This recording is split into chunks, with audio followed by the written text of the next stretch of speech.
राधे राधे दोस्तों, कैसे हैं आप सभी। आशा करती हूँ आप सभी बहुत अच्छे हैं और अपना ख्याल रख रहे हैं। राधा रानी अपनी कृपा आप सब पर बनाए रखें। दोस्तों, आज हम बात करेंगे आमलकी एकादशी की। आमलकी एकादशी, जिसे कि आंवला एकादशी भी कहते हैं और रंग भरी एकादशी भी कहते हैं। सबसे पहले हम लोग बात करेंगे इस दिन आंवला या आमलकी एकादशी के महत्व की। तो जो आमलकी एकादशी है, इस दिन आंवले का विशेष महत्व होता है। वैसे भी कहा जाता है कि जो आंवले का वृक्ष होता है उसमें साक्षात हरि विष्णु जी का वास होता है। तो इसलिए इस दिन जो लोग आंवले के वृक्ष की पूजा करते हैं और आंवला हरि विष्णु जी को समर्पित करते हैं, उनको संपूर्ण फल की प्राप्ति होती है।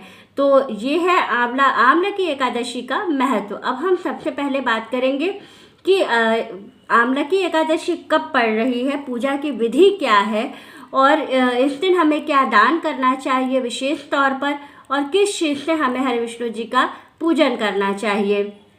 दूसरी चीज़ ये है कि इस दिन के बाद हमें दूसरे दिन पारण कैसे करना है आमलकी एकादशी के व्रत का।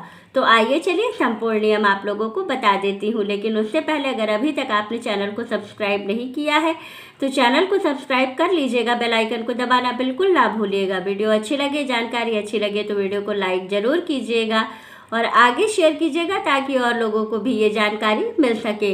तो चलिए वीडियो शुरू कर लेते हैं। सबसे पहले बात कर लेंगे कि आमलकी एकादशी या रंग भरी एकादशी कब है। तो ये पड़ रही है 10 मार्च को। 10 मार्च के दिन आमलकी एकादशी या रंग भरी एकादशी का व्रत रखा जाएगा। अब हम बात कर लेंगे रंग भरी एकादशी का। तो देखिए, एक मान्यता ये भी है कि इस दिन रंग भरी एकादशी भी मनाई जाती है और शंकर जी गौरा जी को गौना करा करके अपने साथ ले गए थे। तो जितने भी शिव मंदिर या देवालय हैं उन सभी जगह पर रंग अबीर के साथ माता पार्वती का शंकर जी के साथ विदाई भी किया जाता है। तो ये भी एक कार्य इस दिन होता है। अब हम बात करेंगे एकादशी की पूजा का शुभ मुहूर्त क्या होगा। तो देखिए, एकादशी की पूजा जो होती है वो ब्रह्म मुहूर्त में सबसे अच्छी मानी जाती है। तो इस दिन ब्रह्म मुहूर्त का समय क्या होगा, सुबह 4:59 से लेकर के 5:55 तक का जो समय है ये ब्रह्म मुहूर्त का समय है।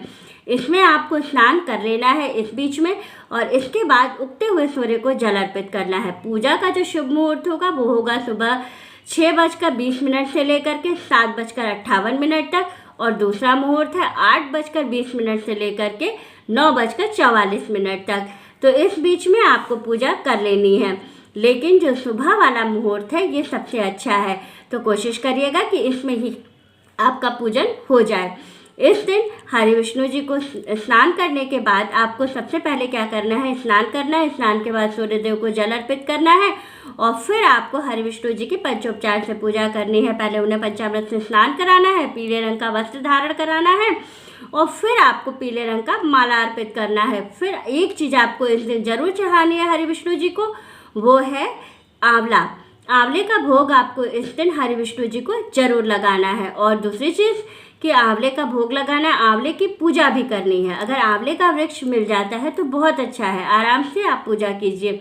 और अगर वृक्ष नहीं मिल पाता है तो बिल्कुल परेशान मत होइए। जो आंवला आप भोग लगाने के लिए लाएंगे उसमें से ही एक आंवला निकाल लीजिएगा, उसे किसी बर्तन या कटोरी में रख करके और उसकी पंचोपचार से पूजा कर लीजिएगा। आपको वही पुण्य फल प्राप्त होगा जो आप हरि विष्णु जी की पूजा, जो आप वृक्ष की पूजा करते तो आपको फल की प्राप्ति होती। तो इस तरह से आपको करना है हरि विष्णु जी और आंवले की पूजा। फिर आपको पूरे दिन का व्रत रखना है और शाम के समय में घी का दीपक लगाना है हरि विष्णु जी के सामने और आंवले का दान इस दिन जरूर करना है। किसी भी ज़रूरतमंद व्यक्ति को या तो वेद पाठी ब्राह्मण को दान कर दीजिएगा। 5 आंवला जरूर दान कीजिएगा इस दिन। इसके बाद पारण आपको कैसे करना है, तो पारण आपको करना है 11 तारीख को, 11 मार्च को सुबह 7:20 से लेकर के 9:58 के बीच में आपको पारण कर लेना है। तो पारण करने की विधि क्या होगी, सबसे पहले आपको हरि विष्णु जी को स्नान कराना है और उनके चरणामृत को ले लेना है। फिर आपको शुद्ध सात्विक भोजन बनाना है, पहले उसका भोग लगाना है हरि विष्णु जी को और उसी भोग से अपने व्रत का पारण कर लेना है। तो इस तरह से आपको पूरी जो विधि है एकादशी के इसी तरह से आपको प्रत्येक नियमों का पालन करते हुए आंवला की एकादशी और रंग भरी एकादशी की पूजा करनी। और आखिरी में एक चीज़ और बताऊंगी कि इस दिन हरि विष्णु जी को अबीर जरूर चढ़ाइएगा, क्योंकि इस दिन रंग भरी एकादशी भी है। तो आप क्या करिएगा कि हरि विष्णु जी को पीले रंग का अबीर जरूर अर्पित कीजिएगा और शंकर जी की पूजा भी जरूर कीजिएगा। और उनको अभी अगर आपने अपने घर में शंकर जी और गौरा जी को स्थापित कर रखा है या तस्वीर के रूप में भी अगर आपके घर में है तो आप अबीर जरूर चढ़ाइएगा। इस दिन अबीर चढ़ाना बहुत ही शुभ होता है। तो वीडियो अच्छी लगे तो वीडियो को लाइक, शेयर और सब्सक्राइब ज़रूर कीजिएगा। राधे राधे दोस्तों।